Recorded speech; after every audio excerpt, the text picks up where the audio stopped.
Class 9 के सभी बच्चे ध्यान देंगे कि अभी तक जो हम इस चैप्टर में पढ़ चुके हैं वो क्या है। आपका बिंदुवत देख लीजिए। कोशिका की खोज, कोशिका के प्रकार, एक कोशिकी, बहुकोशिकी कोशिका या जीव। उसके बाद प्रोकैरियोटिक कोशिका, यूकैरियोटिक कोशिका के बारे में पढ़ लिए हैं। अब इसके बाद हमको पढ़ना है कोशिका की संरचना। ठीक है, तो कोशिका जो होता है मुख्य 3 संरचनाओं से मिलकर बना होता है। एक तो कोशिका का जो बाहरी आवरण होता है, जिसमें हमको कोशिका कला और कोशिका भित्ति पढ़ना है। और दूसरा भाग क्या होगा, जीव द्रव्य, जो कोशिका के अंदर द्रव्य भरे हुए होते हैं वो क्या होता है, जीव द्रव्य। ठीक, उसके भी 2 भाग हो जाएंगे, एक कोशिका द्रव्य, एक केंद्रक द्रव्य। ठीक है, उसके बाद तीसरा भाग क्या होगा, वो होता है कोशिकांग, यानी कोशिका के अंदर पाए जाने वाले वे सभी अंग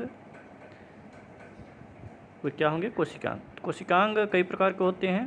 तो आपका माइटोकॉन्ड्रिया हुआ, गोल्गी हुआ, केंद्रक हुआ, और अंतःद्रव्यी जालिका हुआ, राइबोसोम हुआ, लाइसोसोम हुआ।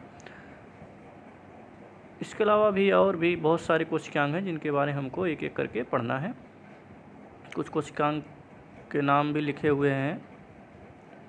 तो हमको कहाँ शुरू करना है, कोशिका भाग से, कोशिका आवरण से। ठीक है, कोशिका खोज हम पढ़ लिए हैं, कोशिका के प्रकार भी पढ़ लिए हैं। उसके बाद एक कोशिकी, बहुकोशिकी पढ़ भी लिए हैं हम लोग, प्रोकैरियोटिक, यूकैरियोटिक भी पढ़ लिए। अब हमको क्या पढ़ना है, कोशिका की संरचना। ठीक है, कोशिका की संरचना जो है हमको क्या पढ़ना है, इसमें सबसे पहले क्या भाग है, कोशिका झिल्ली अथवा प्लाज्मा झिल्ली। ठीक है, तो इसको पढ़िए आप। जो है देखिए क्या लिखा हुआ है, इसमें लिखा है कि यह कोशिका की सबसे बाहरी परत है। ठीक है, जो कोशिका के घटकों को बाहरी पर्यावरण से अलग करती है। उसके नीचे क्या लिखा है, यह कुछ पदार्थों को अंदर अथवा बाहर आने जाने देती है तथा अन्य पदार्थों की गति भी रोकती है, इसलिए कोशिका झिल्ली को वर्णात्मक पारगम्य झिल्ली कहते हैं। इसका यह मतलब हुआ है कि जो कोशिका झिल्ली होता है वो क्या करता है, एक अर्ध पारगम्य झिल्ली की तरह कार्य करता है। यानी जो आवश्यक पदार्थ या कण होते हैं उन्हीं को जो है कोशिका के अंदर आने देता है, कोशिका के बाहर जाने देता है। और जो अनावश्यक पदार्थ होते हैं उनको क्या करता है, वह रोकने के कार्य करता है। ठीक है,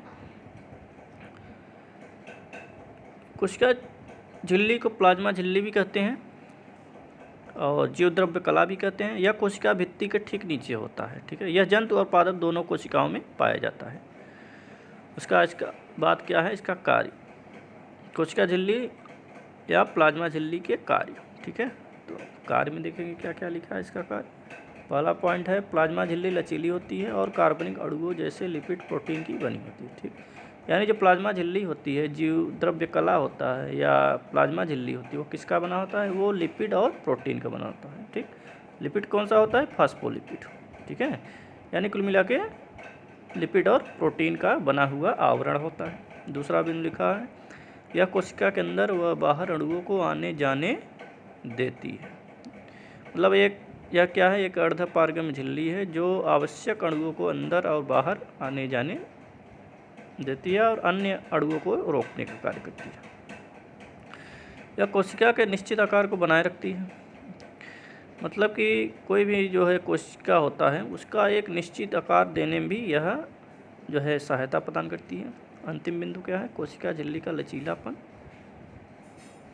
एक कोशिकी जीवों में कोशिका के बाहर पर्यावरण से अपना भोजन तथा अन्य पदार्थों को ग्रहण करने में सहायता करता है। यानी जो बाहरी कुछ भी जो आवश्यक पदार्थ हैं जो कोशिका के लिए महत्वपूर्ण है उसको क्या करता है, प्लाज्मा झिल्ली के जरिए वो कोशिका के भीतर यानी जीव द्रव्य में भेजने का भी कार्य करता है। तो यह हो गया कोशिका कला के बारे में।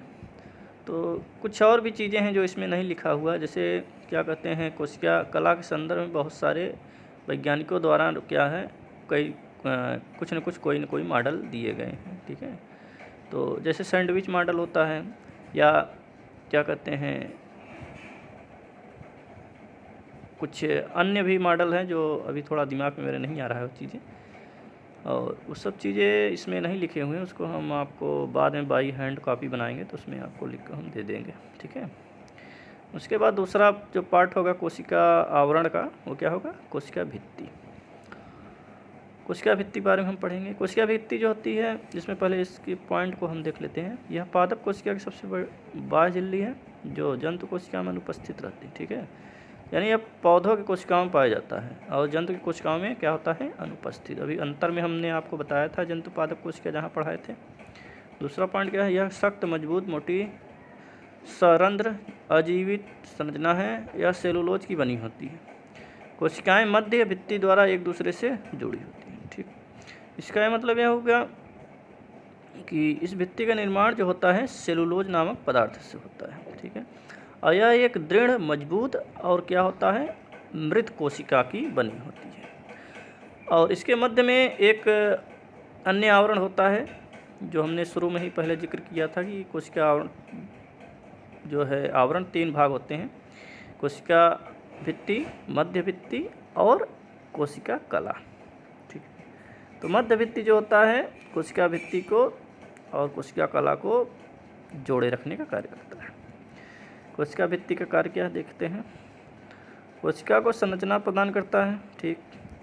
दूसरा क्या है, कोशिका को मजबूती प्रदान करता है, यानी बाह्य रूप से कोशिका को क्या करता है, वो मजबूती जो है प्रदान करने का कार्य करता है। तीसरा क्या है, यह सरंध्र होती है, यानी यह इसमें रंध्र भी पाए जाते हैं। रंध्र क्या होता है, वह एक बहुत ही सूक्ष्म संरचना होती है जिसके जरिए क्या होता है, गैसों का आदान प्रदान होता है, ठीक है।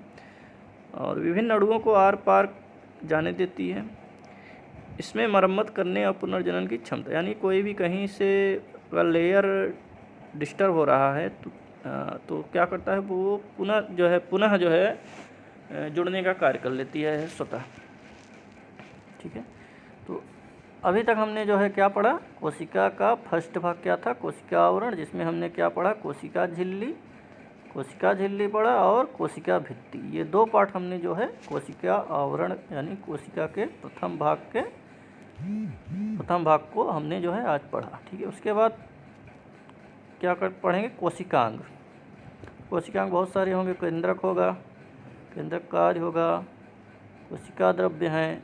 एक एक बिंदु को हम धीरे धीरे एक जो है टॉपिक्स उठा के पढ़ते चलेंगे और जितना आज पढ़ाया गया है उसको आप जो है उतना अपने कॉपी पे नोट्स करेंगे कहाँ, यानी कोशिका की संरचना से, ठीक है। यहाँ से आप नोट करेंगे, यहाँ कोशिका भित्ति के कार्य तक, ठीक, यहाँ तक आप जो है नोट करेंगे।